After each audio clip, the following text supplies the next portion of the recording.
धागा ही नहीं पहन दिया पै जा कहना कुड़ी को धागा नहीं पहनता।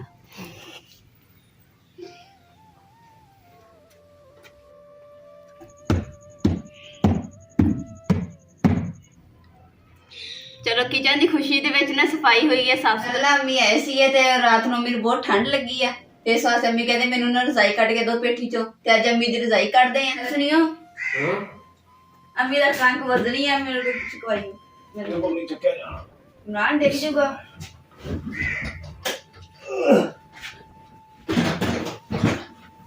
देखो बैठ ही है देखो आ देखो अगे दा ट्रंक ते दिखाया दो बड़े बड़े ताले हुण देखो कि बड़ी पेटी ते भी ते दो ताले एक जगह ते लाए ते दो एक एक जगह ते लाया वा।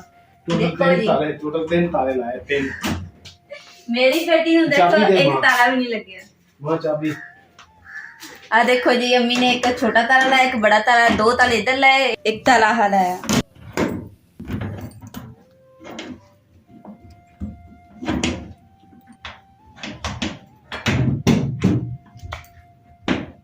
ताला ही नहीं खुलन दे हैगा चाबी भी आही लगदी है जंग लगे पता नहीं की होया वा खुलदा ही नहीं है। मेरे को तो ताला खुलिया नहीं दी इमरान खोलन दे शायद खुल जावे। बंदे दे हाथ च जादू हुंदा जादू नहीं हुंदा। हां जी वो चाबी थोड़ी जी पीछे करके लानी ताला खुल जाना। अच्छा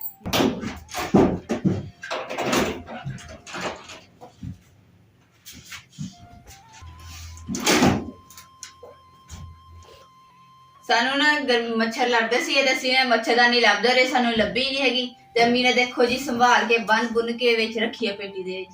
हुण अम्मी कढ ली असीं इनकू नहीं कढ लो पक्की गल है विच ना रखियो नहीं बस।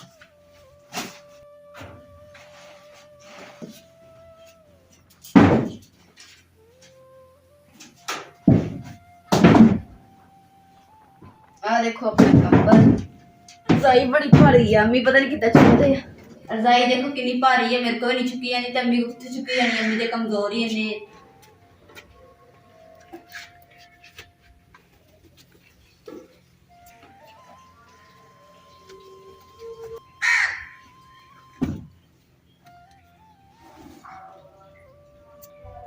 जेड़ा पहले रजाई दे ऊपर छाड़ा पहले वो लाऊंगी फिर अंदर वाला जेड़ा फिर खोल के तरपाई करके थे छाड़ ला के ना फिर मैं रुई कढूंगी।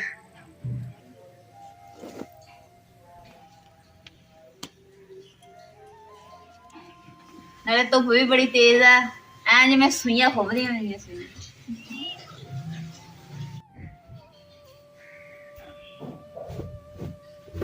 अम्मी दी ना छाड़ दे विचों रजाई निकले आई रजाई थल्ले गंदी हुई सीगी इन्नी इन्नी देड़ दित्ती है हुण जेहड़ी आ सिलाई लगी हुई सीगी वो भी देड़ती है हुण आ रुई कढ गई। देखो कितनी सोहनी रुई है देसी रुई है।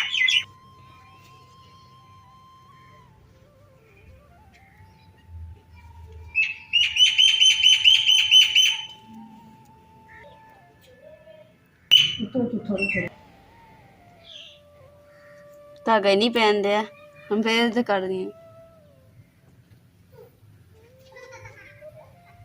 पै जा कहना कुड़ी को धागा नहीं पहनता।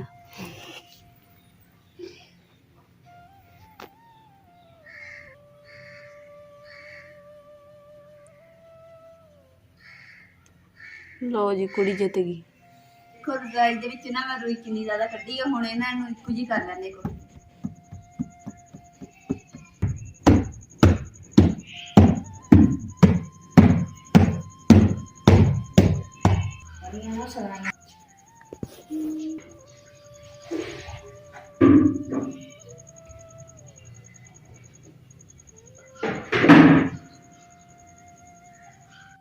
लो जी रजाई जी सी ने जितों देड़ी सी उत्थों तो मैं सिलाई कर ली है बाकी इधर लगंदड़ा दी रह गई है हुण सुबह करूँगी क्योंकि होर भी काम है हांडी रोटी वाला भी काम है तो होर भी छोटे मोटे होर काम है वो करने।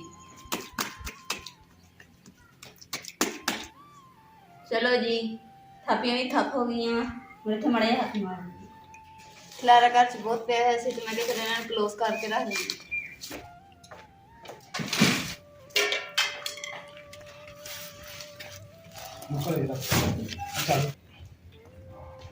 ਹੋਰ ਦੇ ਰੱਖ ਕੇ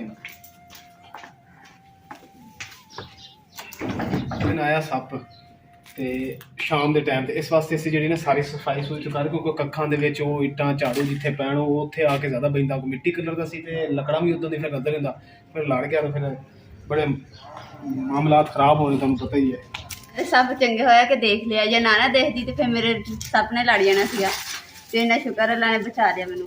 ਤੇ ਹੁਣ ਮੈਨੂੰ ਇਸੇ ਗੱਲ ਦਾ ਡਰ ਸੀਗਾ ਕਿ ਸੱਪ ਦੁਬਾਰਾ ਨਾ ਆ ਜਾਵੇ ਘਰ ਦੇ ਵਿੱਚ, ਇਸ ਲਈ ਇਹਨਾਂ ਨੂੰ ਤੇ ਖਿਲਾਰੇ ਇਹਨਾਂ ਨੇ ਸਮੇਟ ਲਿਆ।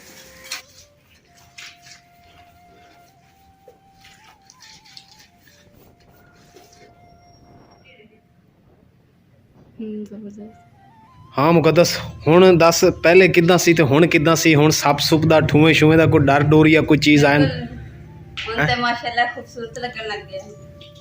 किदां खूबसूरत लगन लग गया। आ देखो वीवर,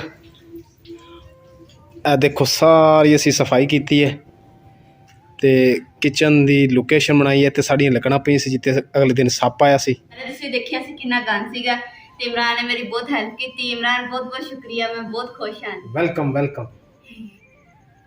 चलो किचन की खुशी दे विच ना सफाई हुई है, साफ सुथरा हो गया, ये खुशी दे विच तुसीं लाजमी साडे चैनल सबसक्राइब करना मेरे भैन भरावां ने। हुण मैनूं लगदा तुसीं नहीं कीता हैगा, तुसीं लाजमी सबसक्राइब करना, ठीक है। मेरे तुहाडे कोल ना रिक्वेस्ट है, तुसीं मेरे भैन भरावां ने जरूर सबसक्राइब करना। ते अज दा साडा यही ब्लॉग सी, मेरे भैन भरावां पसंद आया तो साडे चैनल नूं लाइक करो, शेयर करो, सबसक्राइब करो और अपनी फैमिली जरूर शेयर करो। अल्लाह पाक तुहानूं खुश रखे, आबाद रखे। अल्लाह हाफिज़।